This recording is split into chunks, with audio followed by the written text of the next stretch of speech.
You and I are called to love, to be lovers, to give of ourselves. And there are a few things that militate against love. And one of the greatest of these is fear.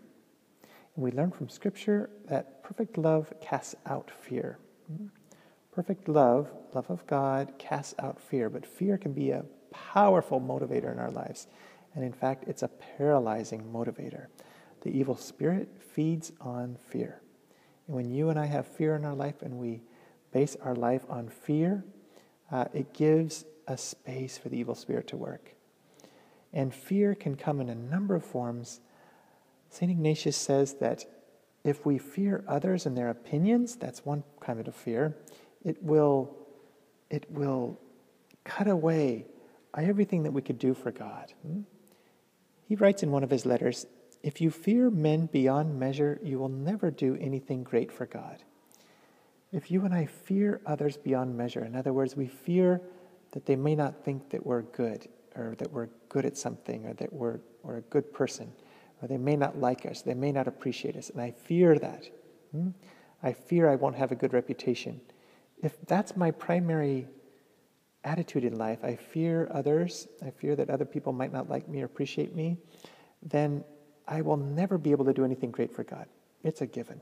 If our children, our loved ones, or ourselves, if we fear others and their opinions of us, we'll never do anything great for God. Never.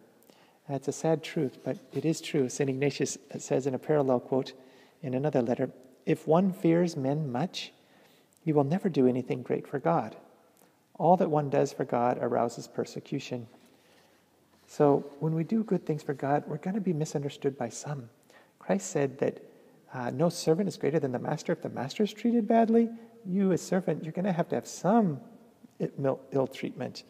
So if any one of us here today is liked by everyone thinks you're the cat's meow, everyone really appreciates you and admires your gifts, that's a problem.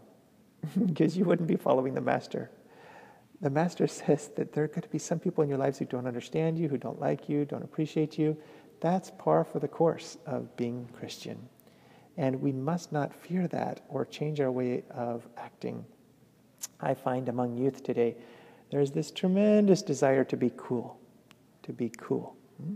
The word cool comes up in almost every sentence. Is this cool? Will it be appreciated by others? And that is truly hobbling. It truly hobbles us, keeps us from being free to love, to run, because we're concerned, what will others think of me? Will this be cool what I do?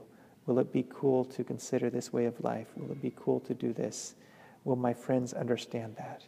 And there's an excessive need to be appreciated by others instead of first and foremost to be appreciated by God. We are made for love. We do need appreciation. But it's first and foremost from God that we receive that appreciation. And when we are loved by God, the little persecutions we experience in the world, the misunderstandings, people don't appreciate us, that's not going to rock our world because we know we are made for love.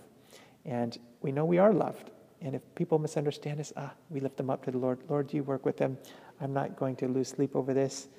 I know that some people aren't going to appreciate me. That's okay. I'm not going to try to be foolish or to be mean to them or anything. But if I'm misunderstood by a few, that's good that I can experience on my skin a little bit what you experienced a lot of also. Some people followed you, Lord, but many didn't. Many thought you were a fool. Some considered you a glutton. Some called you a drunkard.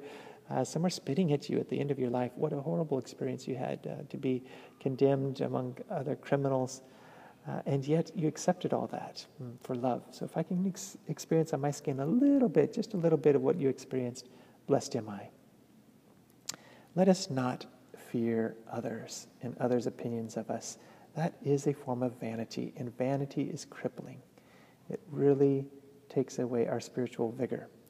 Let us fear only God. In the Scriptures, fear of God is, I fear being separated from God. That's what fear of God is. I fear being separated from. That's a valid fear. That's a right fear because eternal separation would be hell. And I do fear hell in the sense of I don't ever want to be separated from God by some serious sin that I cling to and I won't want to let go of. Help me, Lord, to love you alone and to receive your love, that I may no longer live in fear. Perfect love casts out fear. God bless you.